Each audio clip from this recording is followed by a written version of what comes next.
with Dustin Temple. How are you doing? Good, Garrett. How are you? Good. So I'd like to ask you, what do you do for FWP and how did you get into that position?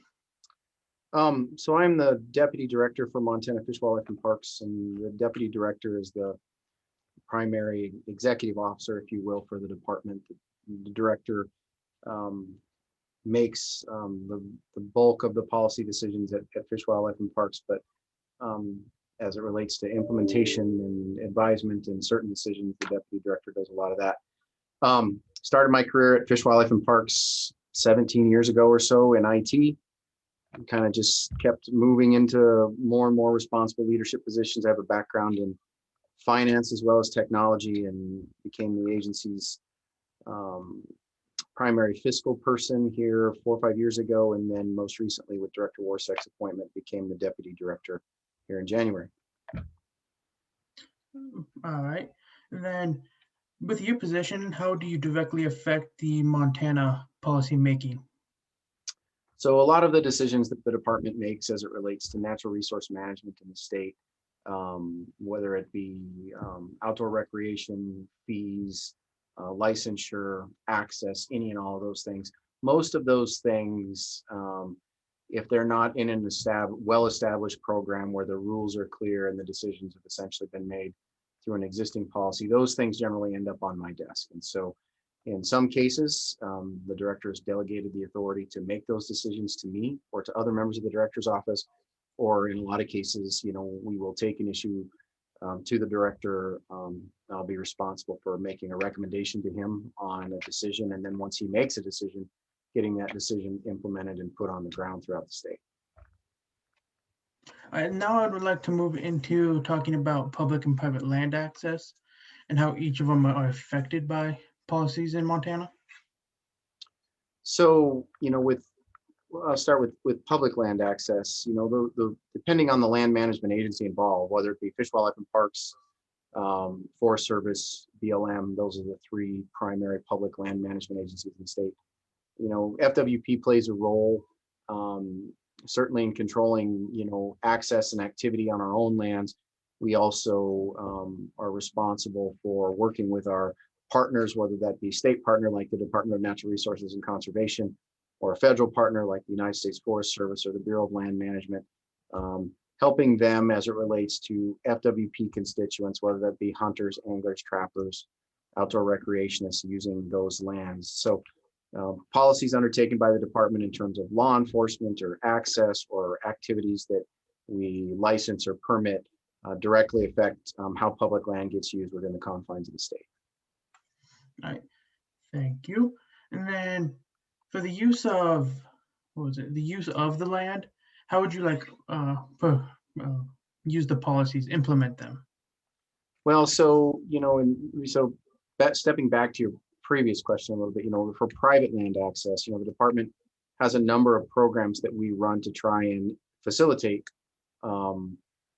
public access to private land for the purposes of wildlife or fishing. So we have a number of places where FWP policy is intended to facilitate that access.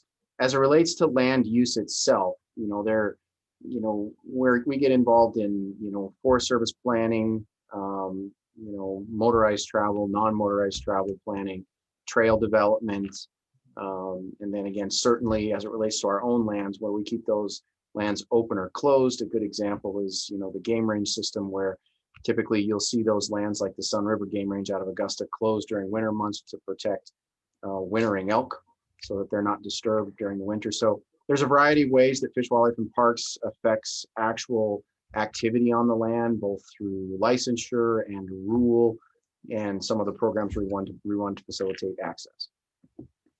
All right. And then what would you want to see change done with the land access and stuff like that? And then how would you like to see it implemented?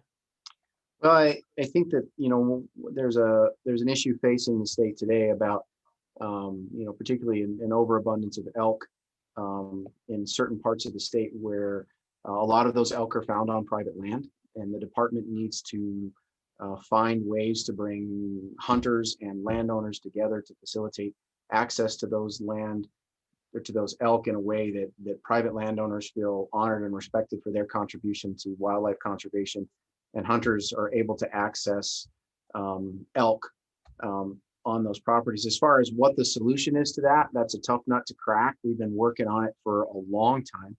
Lots of ideas. It's something that we're going to be working on, over the next couple of years with the new administration. But, at its core, we have to find a way to incentivize people to work together.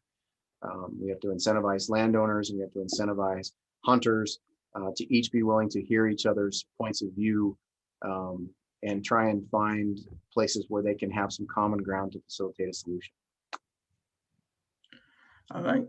And that was actually all the questions I have. Thank you for your time, Dustin. You're welcome, Garrett. Thanks for the time.